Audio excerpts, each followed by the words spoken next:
Parmi les sujets qui seront donc abordés demain par les députés, l'instruction en famille. Cela concerne seulement 0,4% des enfants en âge d'être scolarisés. Il a d'abord été question d'interdire l'école à la maison. Aujourd'hui, on parle de la soumettre à une demande d'autorisation, à l'exception de certains cas très précis. Alors, qu'en pensent les familles directement concernées? Nous leur avons posé la question. Reportage de Maya Larguette et de Laure Bignalet. Donc, on en était à la fin des archosaures. 9 h du matin, presque toute la famille Plisson est réunie pour un premier cours. Aucun des 4 enfants n'est scolarisé. Ici, chacun est plutôt libre de ses apprentissages. Des œufs. Qu'est-ce que vous voulez faire? Plutôt maths, plutôt français, plutôt couture, plutôt... Ce sera français pour les filles et recherche sur les insectes pour le petit. Un mode de vie apprécié pour diverses raisons. Je peux choisir ce que je fais. On n'est pas tout le temps jugé sur ce qu'on fait. À l'étage, Malik apprend seul à coder. L'école ne lui manque vraiment pas.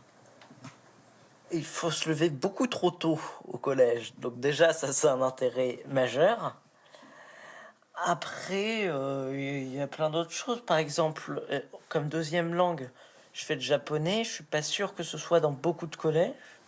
Un choix familial depuis plus de 10 ans, aujourd'hui menacé. Dès la rentrée 2022, il faudra demander une autorisation préalable. Pour cette mère de famille, un arbitraire insupportable et un droit à défendre. Il y a des familles pour qui c'est vraiment très important de pouvoir retirer leur enfant de l'école à un moment donné, pour un mal-être, pour un problème de harcèlement, sans avoir à demander une autorisation, attendre 2 mois et avoir une réponse favorable ou non. Des fois, il en va de la survie de l'enfant et c'est une liberté qui doit rester pour ça. Argument avancé par le gouvernement, la lutte contre la radicalisation. Pourtant, dans le rapport de l'Éducation nationale de novembre 2020 sur le sujet, on peut lire ceci.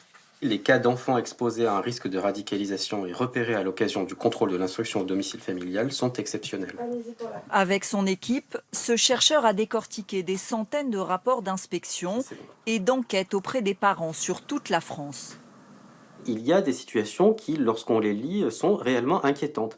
Mais comme l'indiquent toutes les données, ce sont des situations qui sont exceptionnelles, marginales, minoritaires. Ces enfants non scolarisés de la région parisienne se retrouvent chaque mardi à la ferme.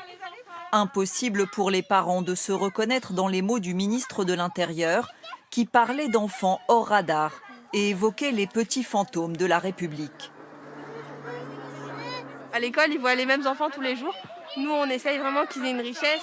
À certaines activités, ils vont voir certains enfants. À d'autres activités, ils vont voir d'autres enfants. Ce qui fait qu'ils créent énormément de liens. Le texte de loi est débattu à partir de lundi à l'Assemblée nationale.